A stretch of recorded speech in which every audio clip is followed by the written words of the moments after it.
Halo, saya Herbalis Kartika dari channel Exploring Herbal. Di dunia ini, ada jutaan jenis herbal atau tanaman obat dengan kandungan fitokimia dan khasiat terapinya yang beragam atau khas. Oleh karena itu, kita tidak perlu hanya bergantung atau mengandalkan satu atau beberapa jenis herbal saja, apalagi jenis herbal tersebut tergolong mahal dan langka. Kecuali herbal-herbal itu memang paling unggul di kelas terapinya, menurut evidence base. Kalau tidak, kita bisa menerapkan prinsip repurposing atau mengganti jenis herbal itu dengan jenis herbal lain yang relatif lebih murah dan mudah didapat, asalkan setara atau lebih baik dari sisi khasiat dan keamanan. Di channel ini, Anda dapat menemukan banyak info seputar jenis herbal yang mudah ditemukan di Indonesia, beserta informasi terkait fitokimia dan khasiatnya yang tentu terkini dan terpercaya. Semoga dapat menambah wawasan dan membantu Anda untuk menemukan alternatif terapi alami yang cocok untuk Anda. Selamat menyimak!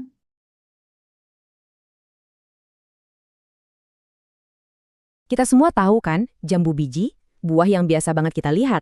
Tapi, gimana kalau saya bilang, bagian paling keren dari tanaman ini sebenarnya bukan buahnya, tapi daunnya? Ya, sebuah tinjauan ilmiah baru-baru ini nemuin sesuatu yang luar biasa di dalamnya.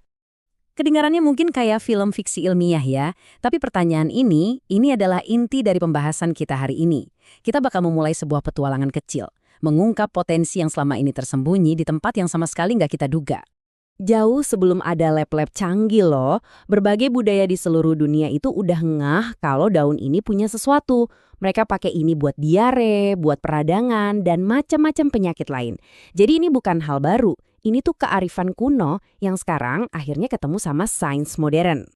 Oke, sekarang yuk kita bedah lebih dalam. Dari yang tadinya cuma cerita tradisional, sekarang kita bakal pakai kacamata sains buat ngintip apa sih yang sebenarnya terjadi di level molekuler di dalam sehelai daun ini.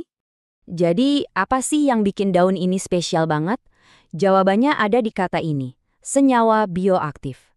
Coba bayangin deh, ini tuh kayak pasukan pertahanan pribadinya si tanaman. Senyawa inilah yang ngelindungin dia dari hama dan penyakit. Dan ternyata, pasukan yang sama ini bisa ngasih efek yang luar biasa juga buat tubuh kita. Nah, disinilah ceritanya jadi makin menarik. Anda mungkin mikir, ya elah, daun jambu biji di mana-mana juga sama aja kan? Ternyata, salah besar. Kekuatan senyawa di dalamnya itu beda-beda banget. Coba deh lihat grafik ini. Para ilmuwan ngukur salah satu kelompok senyawa bioaktif utama, namanya senyawa fenolik, dari daun di berbagai negara. Daun dari Thailand, kandungannya hampir 4 kali lipat lebih banyak dari daun di Pakistan. Ini nunjukin banget betapa lingkungan, tanah, iklim, itu semua ngaruh banget ke potensi tanaman obat. Oke, sekarang kita udah tahu kalau ada bahan aktif di dalam daunnya. Yuk kita kenalan lebih dekat sama para pemain utamanya. Siapa aja sih molekul-molekul yang jadi pahlawan di balik semua ini? Nah, ini dia tim supermolekuler di dalam daun jambu biji. Masing-masing ini punya tugasnya sendiri-sendiri. Ada yang jago jadi antioksidan, ada yang jadi tameng anti radang. Coba deh ingat-ingat nama ini, karena mereka inilah inti dari semua khasiat yang bakal kita bahas. Nggak perlu jadi ahli kimia buat ngerti ini kok. Cukup lihat aja betapa bedanya bentuk kedua molekul ini. Ini tuh kayak kunci sama gembok. Bentuk unik dari setiap senyawa inilah yang nentuin gimana cara mereka berinteraksi sama tubuh kita dan ngasih efek-efek biologis tertentu. Keren kan? Jadi kita tahu ada senyawa berharga di dalam daun. Pertanyaan logis berikutnya, gimana caranya para ilmuwan ngeluarin molekul-molekul super kecil ini dari daunnya buat dibawa ke lab dan diteliti lebih lanjut? Nah, yang menarik dari gambar ini, mungkin kelihatannya ribet ya, banyak banget langkahnya. Tapi ini justru nunjukin kalau prosesnya itu sangat metodis, sangat terstruktur, dan ilmiah.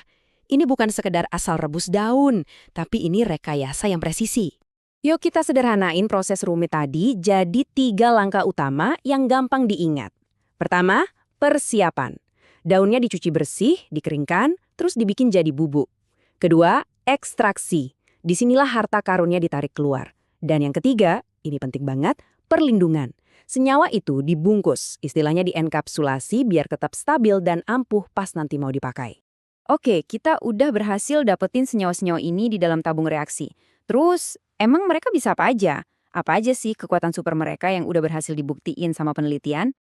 Daftar ini benar-benar luar biasa loh. Senyawa dari daun jambu biji itu terbukti sebagai antioksidan yang kuat, bisa meredakan peradangan, melawan kuman, dan bahkan bantu ngontrol gula darah. Coba deh perhatiin, nyambung banget kan sama penggunaan tradisionalnya buat masalah perut dan demam?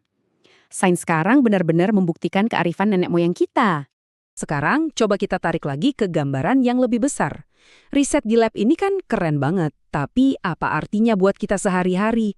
Gimana caranya ini bisa berubah jadi produk nyata yang suatu hari nanti mungkin kita lihat atau bahkan kita pakai? Potensinya itu luas banget. Di industri makanan, ekstrak ini bisa jadi alternatif pengawet alami. Di dunia farmasi, wah ini bisa jadi cikal bakal obat-obatan baru. Dan di industri kosmetik, dengan sifat antioksidan dan anti radangnya, ini bisa jadi bahan yang oke banget buat produk-produk perawatan kulit. Nah, ini poin krusialnya.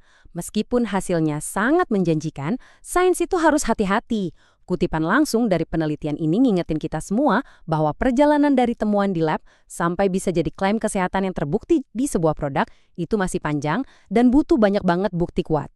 Kisah daun jambu biji ini kayak pengingat yang keren banget ya. Kalau solusi buat beberapa masalah besar kita, mungkin aja tumbuh liar di sekitar kita. Ini jadi bikin kita mikir, kira-kira rahasia apa lagi yang masih nunggu buat ditemuin, yang tersembunyi di tanaman-tanaman biasa yang kita lihat setiap hari.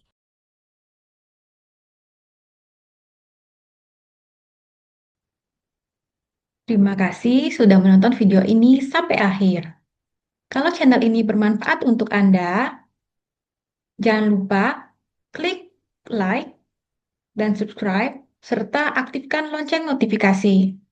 Anda juga dapat memberikan saran untuk konten video-video berikutnya di channel ini melalui kolom komentar. Sampai jumpa di video berikutnya.